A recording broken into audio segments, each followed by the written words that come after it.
Welcome back to the channel. My name is Derek Coffey, and I'm the founder of FWP. And one of the main goals for a lot of retirees is they want to maximize their Social Security benefit. Now, I personally have an issue with the word maximize, and the reason that is because it's virtually impossible to maximize the money that you're going to get from Social Security. Why is that the case? Well, it's because you don't know when you're going to pass away. If you knew the exact date that you were no longer going to be on this earth, you could do the math and figure out when you should file for your benefit. But since over 99% of us don't know when that day is going to come, I want you to think of optimizing your benefit instead. What I mean by optimizing your Social Security is, as opposed to making Social Security component number one of your retirement income plan, I want you to move it to the very end. So instead of pulling your Social Security benefit as soon as you possibly can and then backfilling with all of the other income and assets that you have, I want you to look at the other income and those assets first and then figure out when Social Security fits into that plan.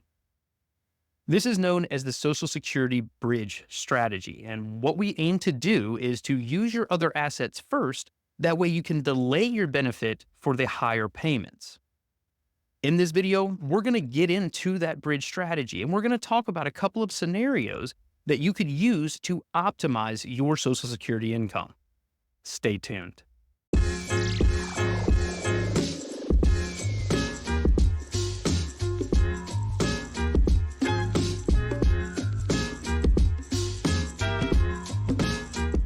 The Social Security Bridge Strategy optimizes not only your Social Security, but it can also optimize your retirement as a whole.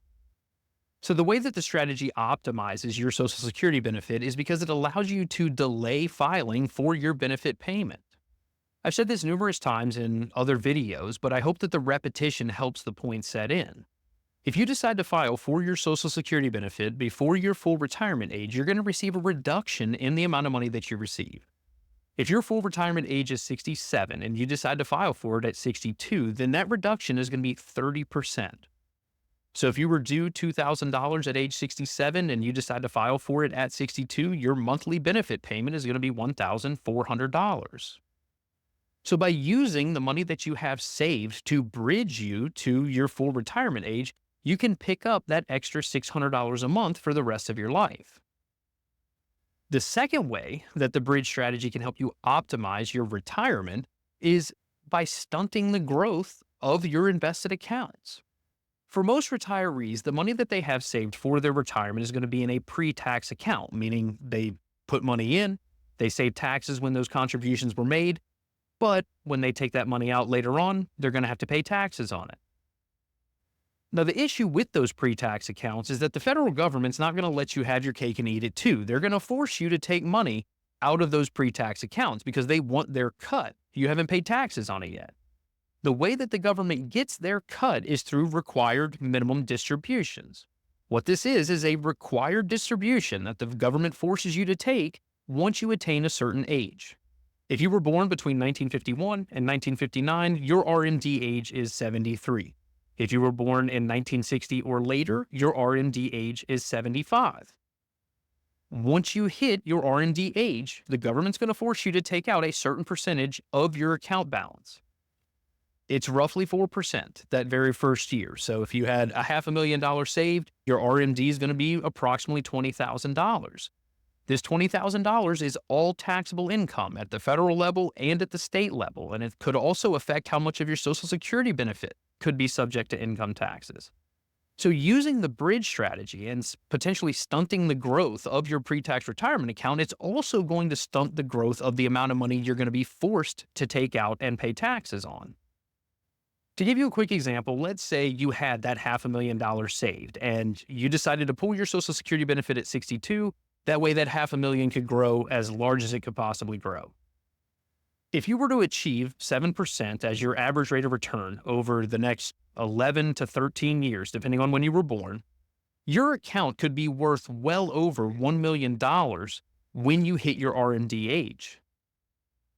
So if you would have kept the $500,000 at $500,000, then your RMD at that time would be roughly $20,000 for the year.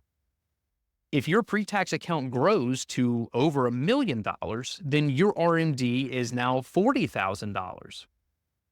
When you file your taxes After having to take that size of an RMD, you're not going to be very pleased with the amount of money that you owe. Sure, you're still going to have the $1 million in the account. That's great. But the amount that you're going to owe in taxes from the time you hit your RMD age till the time you pass away, you're not going to be very pleased. So using the bridge strategy, you can help contain that tax bill to some extent. Before we get into the examples, we have to go over the basic information. There are 5 points that I want you to keep in mind. The first of which is we're working with a couple. They are married. We are anticipating that their full retirement age benefit is $2,000 per month per person. We are also assuming that their all-in retirement expenses on a monthly basis are $4,000 a month.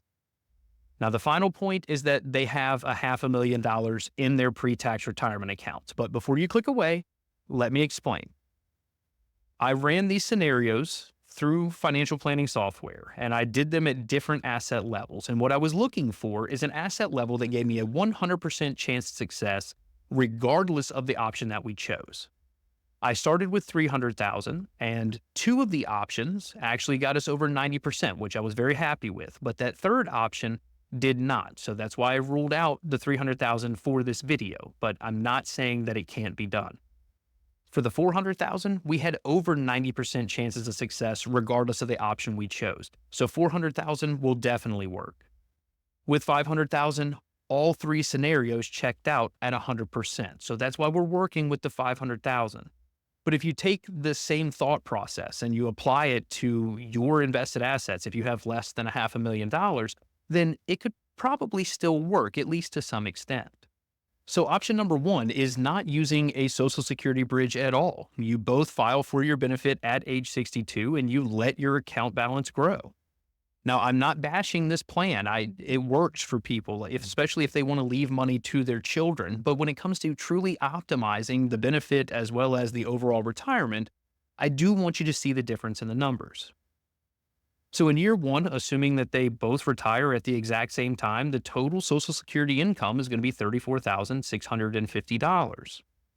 We still have the $48,000 of expenses that we have to deal with, so they're still going to need to pull $13,534 out of their invested accounts to cover their living expenses. This is going to continue until they hit age 75. At age 75, they're going to get $52,107 in Social Security, but they're going to be forced to take out $44,000 from their pre-tax accounts. Total income for the year is going to be $96,000. They're going to have roughly $6,000 a month in expenses at that time. They're also going to have a $5,200 tax bill, which that's the surprise that I was telling you about, because for the last 14 years of their life, they haven't had to pay anything in taxes. But because of that RMD, now they all of a sudden owe $5,200. Despite the tax surprise, they still have over $18,000 of surplus cash that they can use however they wish. Now, at the end of their plan, assuming they both live till age 90, their total Social Security income is going to be $1.579 million. Their total income, the Social Security plus the RMDs that they were forced to take, is going to be just shy of $2.9 million. The total taxes that they're going to owe on all of that income is $228,000, which, yes, it's a lot, but it's not that bad over a 28-year time frame. And then their total surplus cash, meaning the money that they had coming in that they just didn't have a plan for, they just had to take it, is going to be $578,916. At the very end of their plan, at age 90, they have $1,600,000 in their invested account. This is not a bad plan. I'm not bashing this plan at all. You still received over $1.5 million of income from Social Security. You got almost $3 million of total income. You only paid less than $250,000 in taxes. And then you had almost $600,000 to spend however you wish. And then at the end of all of that, you still had over $1.5 million in your account. So this is not a bad plan. But if you are going to live to 90, or you are planning to live until 90, then we can do a little bit better. The way that we're going to do a little bit better is we're going to bridge ourselves to full retirement age. So our same couple still going to retire at age 62, but they're not going to pull that Social Security benefit. Instead, they're going to take the $48,184 as well as the $4,000 in taxes because they're taking money from a pre-tax account and pay their bills. So their total net flows for the first year of retirement is over $52,000. Came right out of their pre-tax accounts. But by doing this over the next 5 years, it's going to make a difference at the very end. At age 67, they're finally going to get that Social Security money, just over $56,000. They're still going to have $56,281 of expenses that they have to deal with. That's going to force them to take out $279 of their pre-tax money, and they're going to incur a $3 tax bill. When they turn 68, they no longer have to take out any money from their pre-tax accounts. They're good to go. And it also gets rid of that tax payment because all of their income is coming from Social Security. They also start having surplus cash flow, and that's only from Social Security. Again, if they needed more money, they could look at the pre-tax account, but they don't have to. We get down to age 75, that's when they need to take their RMDs, or those required minimum distributions.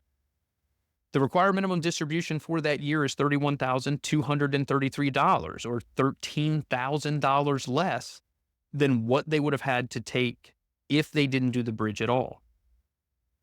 They're going to have $105,000 of income that year, $74,400 from Social Security, $31,000 from the RMD.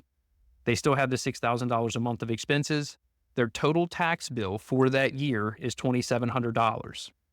So their effective tax rate on $105,000 of income is 2.5%. And then they still have $30,000, or pretty much that entire RMD, to do whatever they want to with, because they're going to take it anyway. At the end of this plan, again, living until age 90, they would bring in $1.9 million from Social Security, or $392,000 more than if they didn't do the bridge at all. Their total income, the money from Social Security as well as the RMDs that they were forced to take, $2.9 million. It's only $13,000 more total income than what they would have done had they not taken the bridge at all. But the main difference there is the amount of money that they receive from Social Security. The total tax bill on this money, $191,000. It saved them $37,000 in taxes. That's that tax efficiency that we were talking about. And then their total surplus cash flow over the course of their retirement is $720,000, or $141,000 more, $142,000 more than if they didn't do the bridge at all. Now, the negative to this plan is that their ending account balance is going to be quite a bit less, almost $250,000 less. But I don't want you to fear your kids are going to still pick up the $1.1 million when you pass away. I think they're going to be okay. But if you're worried about the overall benefit difference, meaning you lost the $250,000 of invested money, but you picked up the additional money in income, the net benefit, so the total amount you got from Social Security, the total amount of income you received overall, the difference in the taxes that you paid, and the surplus cash flow that you had, it's roughly $500,000 of net benefit to you while you're still alive.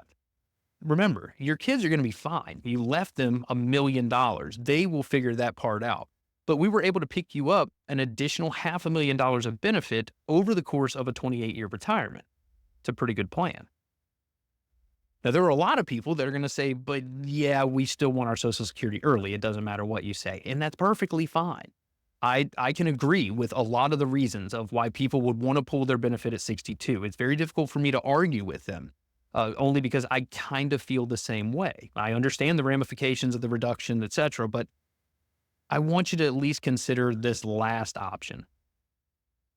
So the last option, if one of you just has to have Social Security as soon as you can possibly get it, I would like you to do a 1-in-1, meaning one of you pull your Social Security benefit at 62. So between the two of you, whoever just cannot stand to wait, pull your benefit as soon as you can possibly get it. The other spouse, delay your benefit until your full retirement age. Doing this is going to put us right in the middle when it comes to the net benefit of not doing a bridge at all or doing the bridge.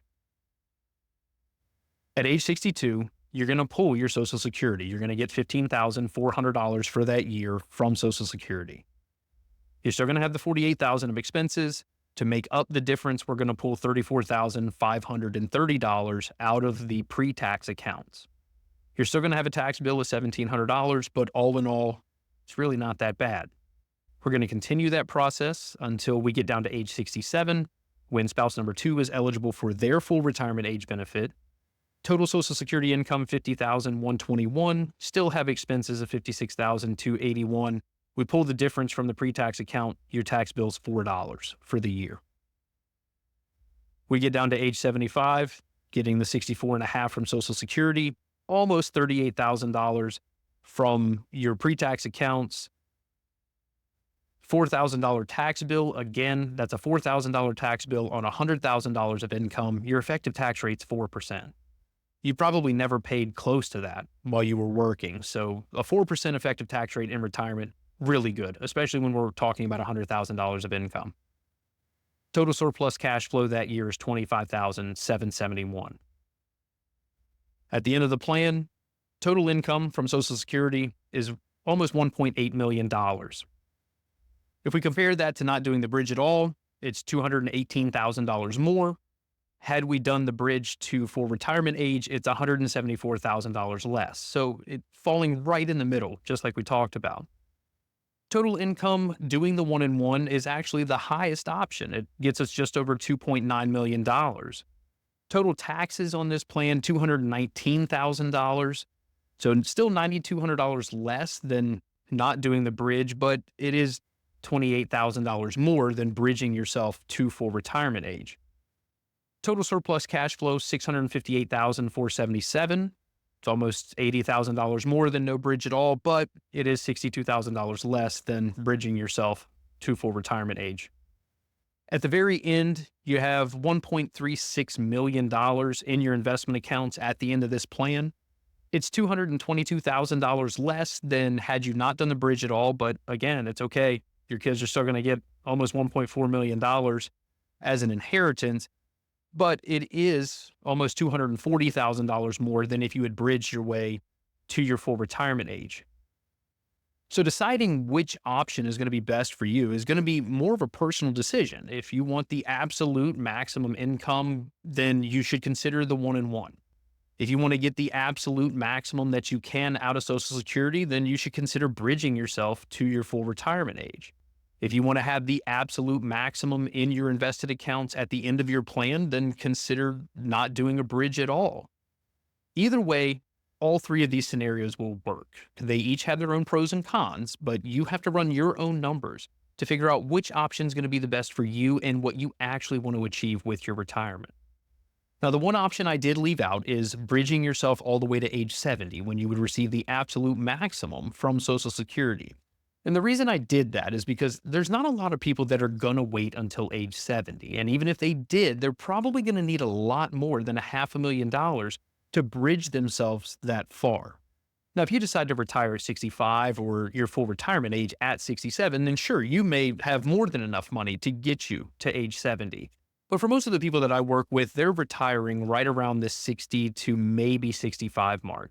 And I wanted to keep this video as applicable to those people as I possibly could.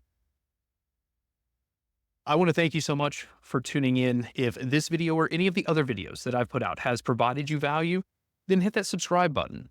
If you know someone that's kind of on the fence about what they're going to do with their Social Security benefits, then send this video to them. Maybe it'll help get them thinking about the things that they want to accomplish with their plan. But I want to thank you so much for tuning in. I'll talk to you soon.